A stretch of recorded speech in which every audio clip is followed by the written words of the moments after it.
voudrais me féliciter de cette cérémonie-là, qui est l'aboutissement d'un processus bien réfléchi, bien coordonné, d'abord par le PADER et ensuite par l'ITEA.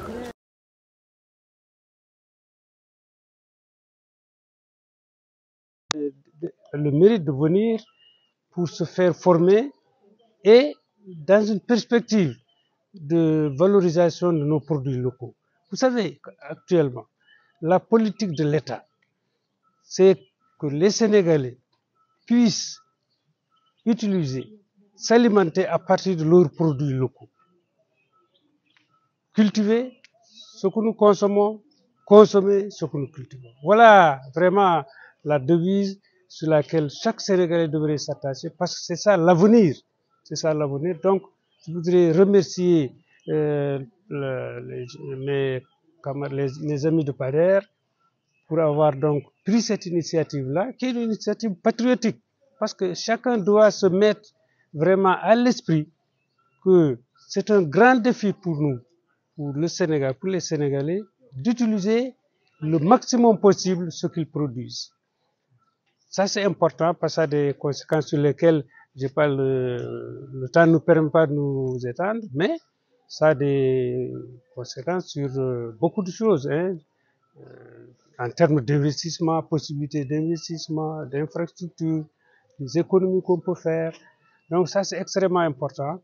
Voilà, donc je vous remercie, monsieur, madame les journalistes, hein, parce que vous êtes des partenaires de l'ITEA connus depuis. Hein, et donc, je souhaite très souvent, en partenariat avec vous et avec les autres acteurs de la presse, pouvoir communiquer très souvent sur ce qui se fait à l'ITEA, que les Sénégalais puissent savoir que l'ITEA est vraiment c'est un élément important où ils peuvent avoir beaucoup d'informations pour permettre donc le développement de notre défi en termes de consommation de produits locaux. Cette journée aujourd'hui, c'est la journée de clôture d'une formation que nous avons eue en partenariat avec l'IDEA.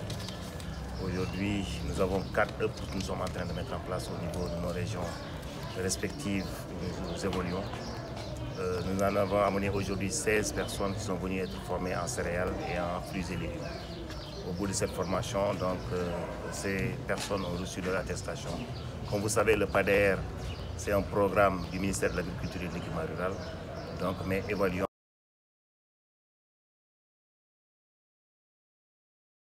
Le leitmotiv au niveau du pays actuellement, c'est de consommer local et nous sommes dans toute la chaîne de production. À savoir, nous produisons tout ce qui est céréales, mais aussi aujourd'hui, vous voyez, ces braves femmes sont là aujourd'hui dans le cadre de la transformation. Donc, comme nous l'appelons souvent dans notre jargon, c'est de la fourche à la fourchette. Donc, fourche, ça veut dire production. Donc, aujourd'hui, nous sommes dans le cadre de la transformation. Transformation avec bien sûr l'ITEA, qui va nous aider demain à nos braves femmes de répondre aux normes de qualité, à savoir avoir un code barre, avoir un Fra, et que ces gens-là puissent participer, eux puissent participer demain aux foires qui sont organisées au niveau du Sénégal et en dehors du pays. Donc, c'est dans ce sens-là qu'aujourd'hui, nous avons pris les moyens de l'État, c'est-à-dire c'est l'État, bien sûr on parle du PADER tout le temps, l'État du Sénégal. Donc nous avons pris les moyens du PADER, nous avons mis à la disposition de nos OP, nos hubs qui sont venus ici en formation. Au bout de 5 jours aujourd'hui, nous avons vu des produits qui ont été réussis en tout cas dans le cadre de la transformation.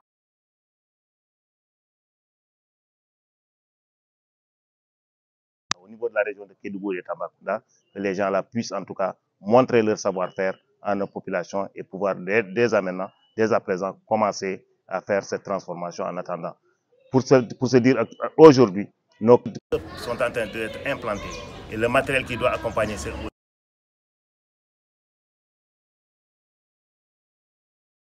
Nous remercions en tout cas les participants. En tout cas, nous leur souhaitons un très bon retour.